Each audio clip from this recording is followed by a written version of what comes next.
metode semiotika itu juga adalah metode yang sangat menarik ya. Dan kemudian pada malam ini kita menjelaskan sebenarnya metode hermeneutika.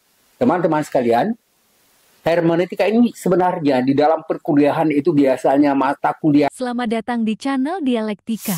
Dialog kita bersama, cerdas dan kritis bersama Dialektika. Sebelum lanjut jangan lupa like, comment, share, dan subscribe channel ini. Terima kasih, selamat menonton, dan semoga bermanfaat.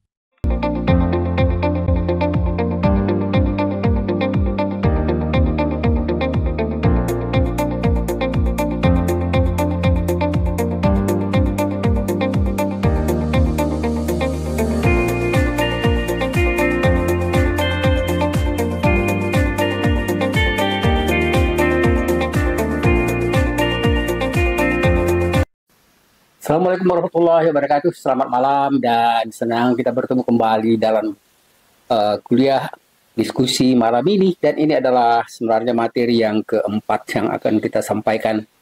Jadi pada pembahasan tentang metode penelitian, kita sengaja malam ini melanjutkan diskusi yang pertama. Waktu itu kita diskusikan, kita bicarakan tentang studi kasus ya. Dan ini satu studi atau satu kajian metode yang menarik sekali. Dan Anda lihat misalnya ketika kita dihadapkan pada begitu banyak kasus-kasus yang muncul di sekitar kita, masalah sosial, politik, ekonomi, itu sebenarnya bisa mendorong kita untuk bisa menggunakan metode kasus itu untuk metode penelitian.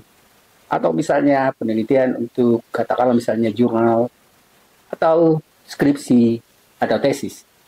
Teman-teman sekalian, ini adalah kuliah lanjutan dan kuliah ini adalah kuliah yang terbuka untuk semua mahasiswa S1, S2, S3, maaf umum.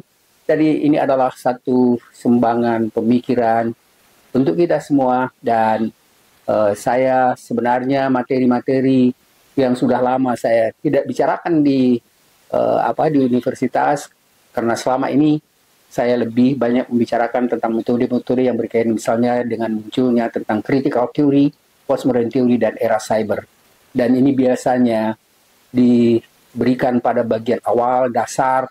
Dan dulu memang saya ya baru-baru 10 tahun pertama mengajar itu, ini adalah materi yang sebenarnya sering sekali saya kemukakan dan diskusikan di depan teman-teman peserta mahasiswa, terutama sekali misalnya S1 dan juga S2.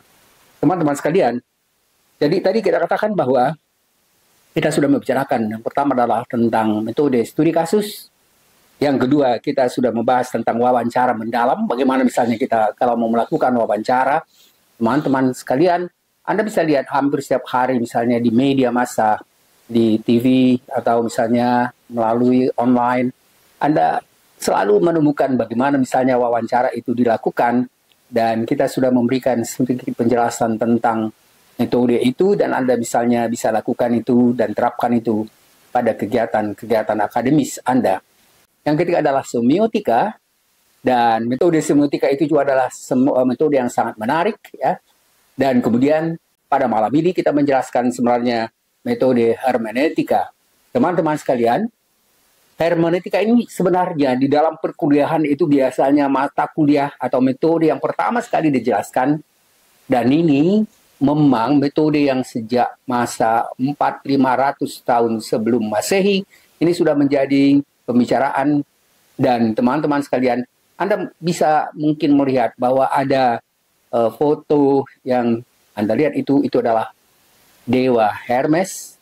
Pada masa Yunani, dewa Hermes ini disebut dia sebagai dewa-dewa ya, utusan dewa-dewa untuk menyampaikan pesan dari dewa pada manusia. Jadi dewa-dewa yang tinggal di atas ya gunung Olympus itu sebenarnya ya sering sekali memerlukan misalnya pesan yang akan disampaikan pada manusia, dan itu adalah tugas dari dewa Hermes. Dan dewa Hermes ini sebenarnya dia anggap sebagai salah satu dewa yang selalu misalnya berhubungan langsung dengan dewa-dewi dan juga manusia. Dan teman-teman sekalian, pesan-pesan itu ya disampaikan oleh Hermes ini, dan dia termasuk sebenarnya dalam mitologi Yunani itu dikenal sebagai dewa pembawa pesan, tadi saya katakan, yang bertugas menyampaikan pesan-pesan dari para dewa dewi kepada manusia. Hermes itu adalah putra dari Zeus dan Maya. Ingat teman-teman sekalian, pada masa kuliah-kuliah ketika awal waktu mencerahkan tentang filsafat, juga sudah kita katakan bahwa ya dewa dewi Yunani itu sebenarnya seperti manusia. Mereka menikah, kemudian mereka bertindak seperti manusia, dan kemudian juga mereka mempunyai putra-putri. Dan tadi dikemukakan bahwa dewa Hermes ini adalah putra dari Zeus dan Maya. Teman-teman sekalian, dia bertugas sebagai dewa yang gesit dan cepat, dan fasih sekali memahami pesan-pesan dari dewa-dewi itu untuk disampaikan pada manusia. Jadi teman-teman sekalian, dia tidak hanya misalnya ya terima begitu saja apa yang akan disampaikan, tapi dia mencoba untuk memahami apa yang dimaksudkan oleh dewa-dewi itu, supaya nanti misalnya pesan itu ya sesuai dengan apa yang dikemukakan oleh dewa-dewa itu pada manusia. Jadi itu salah satu tugas dan keahlian dewa Hermes ini. Dan kemudian Hermes ini memiliki tugas ya juga sebenarnya tugas yang penting juga sebagai perantara dari dewa-dewi yang bertahta di gunung tadi katakan Olympus ke dunia bawah. Jadi dunia bawah ini maksudnya adalah dunia di sekitar kota-kota Yunani. Dan kemudian nanti justru sebenarnya Anda bisa melihat pada bagian awal tadi pada gambar itu, di situ jelas sekali bahwa dewa Hermes itu ya dia memiliki, katakan teman-teman sekalian, kalau Anda lihat dia memakai sepatu sandal yang seperti punya cabang, seperti punya sayap, dan itu sebenarnya dalam mitos Yunani itu dianggap sayap yang digunakan itu dia bisa membawa misalnya terbang cepat. Dan kemudian Anda lihat bahwa dia bawa tongkat, dan tongkat itu sebenarnya ada 2 ekor yang melilit pada tongkat itu, dan itu dianggap sebagai satu keistimewaan dari dewa Hermes ini. Teman-teman sekalian, jadi dia bisa terbang cepat. Ya, bayangkan aja sekarang misalnya dalam cerita-cerita yang sampai sekarang pun sering dikatakan bahwa ada misalnya malaikat yang menyampaikan pesan, menyampaikan wahyu. Dan sepertinya pada masa Yunani juga, ya, dewa-dewi yang banyak itu juga memerlukan pesan, dan karena tidak mungkin mereka secara langsung menyampaikan itu pada manusia, maka ada satu tugas yang bertugas dewa, ya, untuk menyampaikan itu. Dan tadi kita katakan dia adalah dewa Hermes, dan dewa Hermes ini adalah putra dari, ingat teman-teman sekalian, Zeus itu adalah termasuk dewa yang tertinggi posisi dan kedudukannya pada pandangan masyarakat Yunani. Teman-teman sekalian, jadi tadi kita katakan bahwa ya Hermes mempunyai keistimewaan, keutamaan, dan itu terlihat pada karakteristik yang dikemukakan pada bagian ini. Ada paling tidak misalnya 4 keistimewaannya. Yang pertama, ya tadi dikatakan dia cepat dan gesit, kemudian menggunakan sandal bersayap, ya, dan sayap ini atau seriskuan disebut istilahnya talaria, yang bisa membawanya melintasi dunia atas ke bawah dengan tanpa ada halangan, tanpa ada halangan, dan kemudian dalam waktu yang relatif cepat. Yang kedua, dia membawa pesan dari dewa dewi, oleh karena itu juga dia disebut sebagai dewa komunikasi. Teman-teman sekalian, sekarang ada misalnya menteri komunikasi, dan menteri komunikasinya itu kayaknya tidak memiliki kemampuan komunikasi, mungkin jauh sekali kalau dibandingkan dengan ya dewa Hermes. Kemudian dia juga mempunyai fungsi bukan hanya sebagai dewa komunikasi, tetapi juga dewa perdagangan. Dia juga misalnya dewa perjalanan. Kalau sekarang mungkin itu bisa kita katakan dewa pariwisata, dan yang berikutnya dia disebut juga sebagai seorang dewa yang memiliki kemampuan melakukan penipuan ulung. Teman-teman sekalian, jadi pada masa Yunani itu, dewa-dewi itu bisa mempunyai beberapa fungsi dan tugas, dan sekarang juga kan menteri-menteri pun bisa juga, misalnya, ya kita kenal misalnya di lingkungan kita ada Luhut yang bisa misalnya memegang beberapa fungsi, dan itu seperti tergambar pada pemikiran Yunani yang dibawa tugas-tugas itu oleh dewa Hermes. Yang ketiga adalah dia pembawa pesan sebagai pembimbing arwah, teman-teman sekalian. Jadi dia bertugas sebagai mengantarkan jiwa orang yang meninggal ke dunia bawah.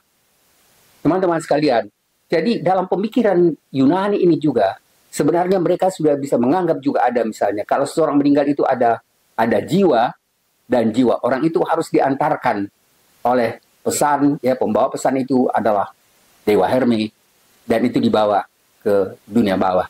Yang keempat adalah, ya dia memiliki kemampuan dan juga memiliki alat dan simbol. Ya ingat tadi yang kita katakan, dia membawa simbol yang membawa tongkat dan 2 ular yang melilitnya, dan itu ya dalam pandangan masa atau masyarakat Yunani itu disebut sebagai simbol pembawa pesan dan mediator.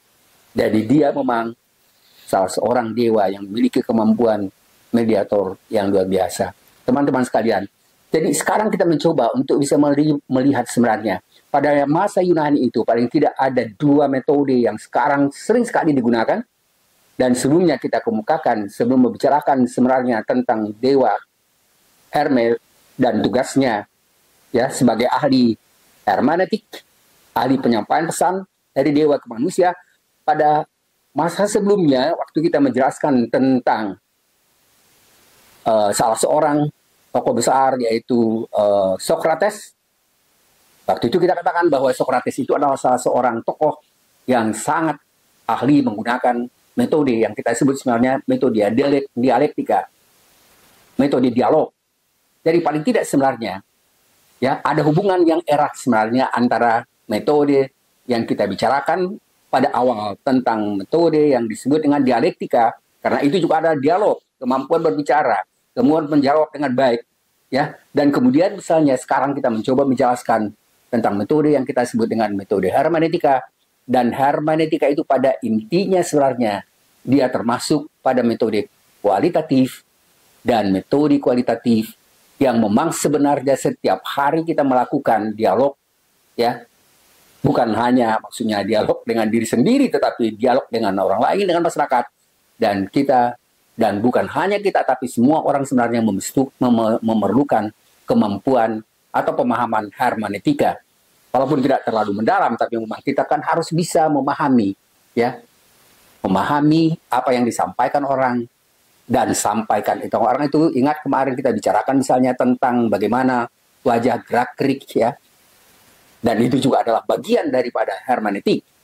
Yang berikutnya kita coba menjelaskan tentang, ya, ada beberapa hal penting yang sebenarnya berkaitan dengan metode hermeneutika itu untuk dibahas pada bagian-bagian berikutnya.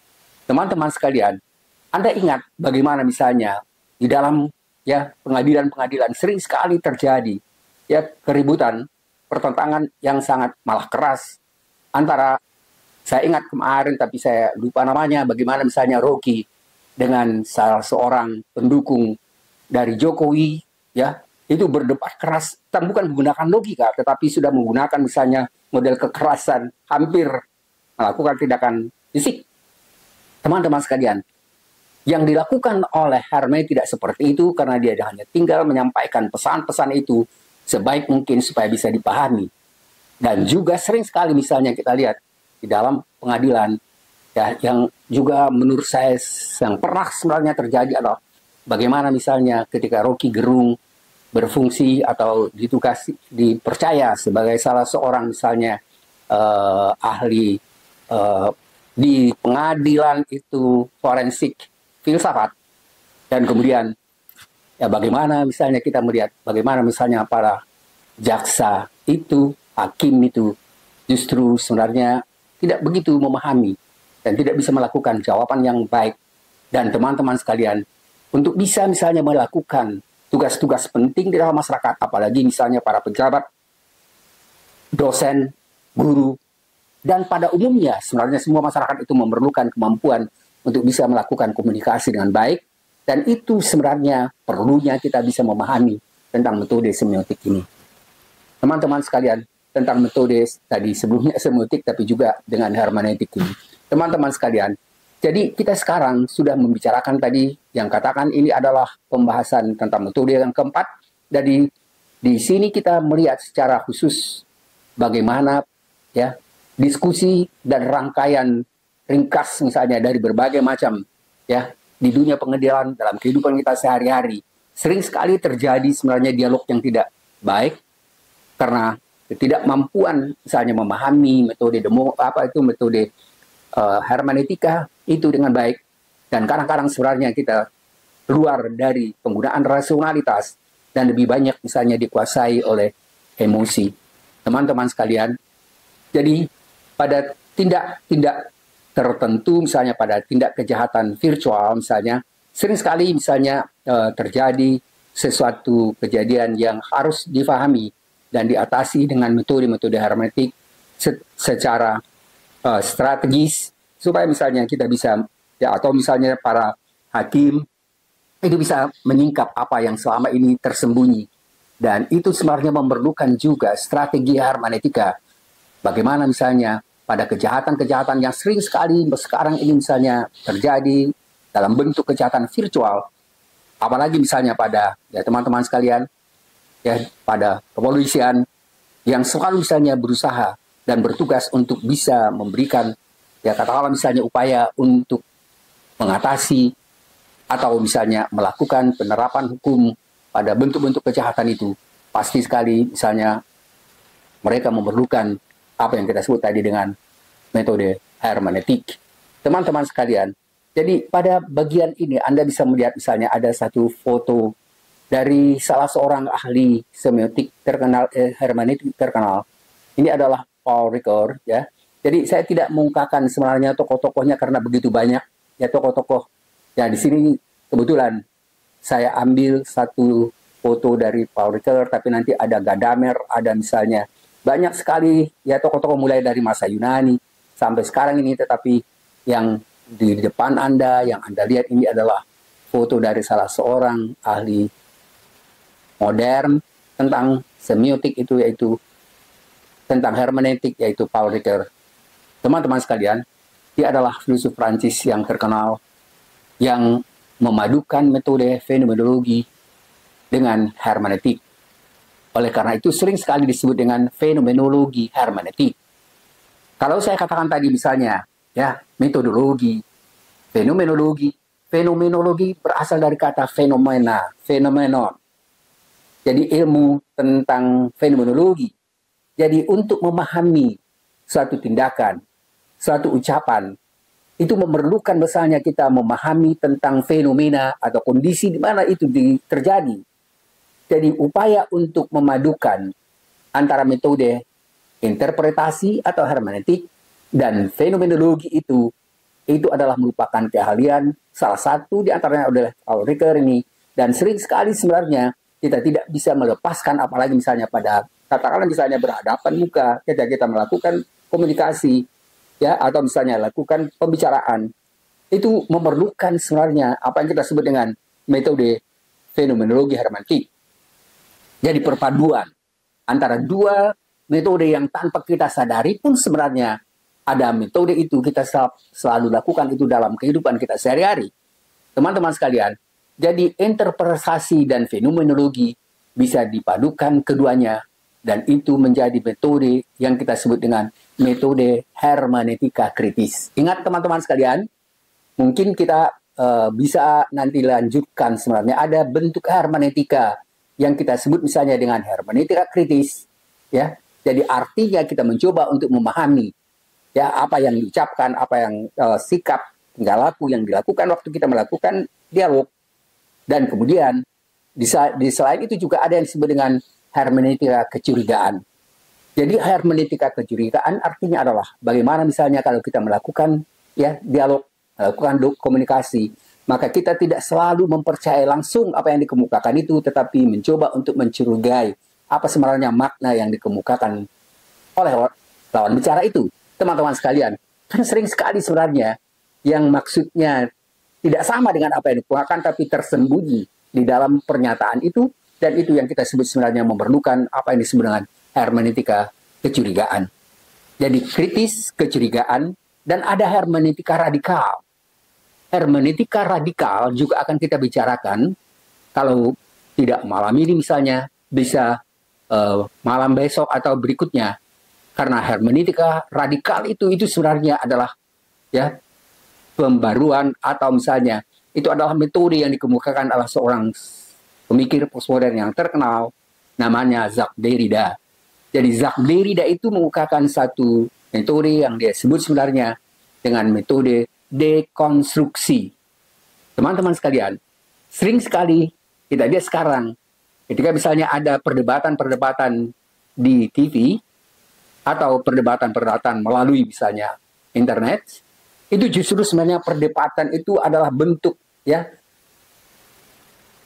atau bentuk penerapan hermeneutika, tapi hermeneutikanya itu adalah hermeneutika radikal, karena saling ada upaya untuk misalnya menunjukkan kelemahan data, kelemahan logika, ketidaksistematikan pembicaraan itu, dan itu sebenarnya adalah salah satu bentuk yang kita sebut sebagai metode hermeneutika radikal.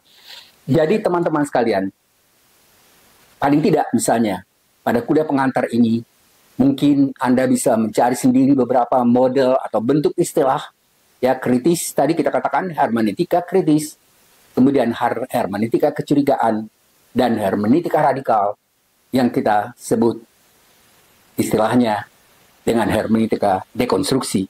Teman-teman sekalian, kemungkinan sebenarnya paling pun hanya disinggung sedikit kalau sebelum masuk pada hermeneutika radikal itu tentang hermeneutika kritis dan hermeneutika kecurigaan. Teman-teman sekalian, ini adalah bagian pertama dari pembahasan kita tentang metode hermeneutika, dan mudah-mudahan teman-teman sekalian, para mahasiswa terutama sekali, bisa memperdalam metode atau pemahaman tentang metode hermeneutika ini. Saya juga sayang sekali karena saya tidak sempat membuat bahan-bahan referensi, tapi sebenarnya tidak sulit sekarang untuk mencari bahan-bahan referensi itu. Tadi saya sedikit kemukakan misalnya ada dekonstruksi dari Derrida, ada misalnya Paul Ricoeur, dan ada Gadamer, ada beberapa atau banyak sebenarnya tokoh-tokoh yang berkaitan, ilmuwan yang berkaitan dengan apa yang kita sebut tadi metode hermeneutik ini. Teman-teman sekalian, ini adalah bagian pertama dari kuliah hermeneutika kita. Mudah-mudahan bisa kita lanjutkan pada bagian berikutnya, dan saya harapkan saya atau kita hanya mencoba untuk membicarakan tentang metode hermeneutika ini. Mudah-mudahan cukup 2 kali. Dan saya hanya sepertinya, atau kuliah kita ini, diskusi kita ini, hanya sekedar memberikan pengantar awal, dan Anda sendirilah yang mencoba untuk memahaminya, memperdalamnya. Apalagi ketika misalnya ingin melakukan satu pemahaman dan tindakan penggunaan ya hermeneutika yang lebih baik pada setiap kita melakukan diskusi atau dialog dengan teman atau dengan orang lain. Mudah-mudahan bermanfaat. Selamat malam. Assalamualaikum warahmatullahi wabarakatuh. Info lebih lanjut hubungi nomor di bawah ini. Terima kasih dan sampai jumpa.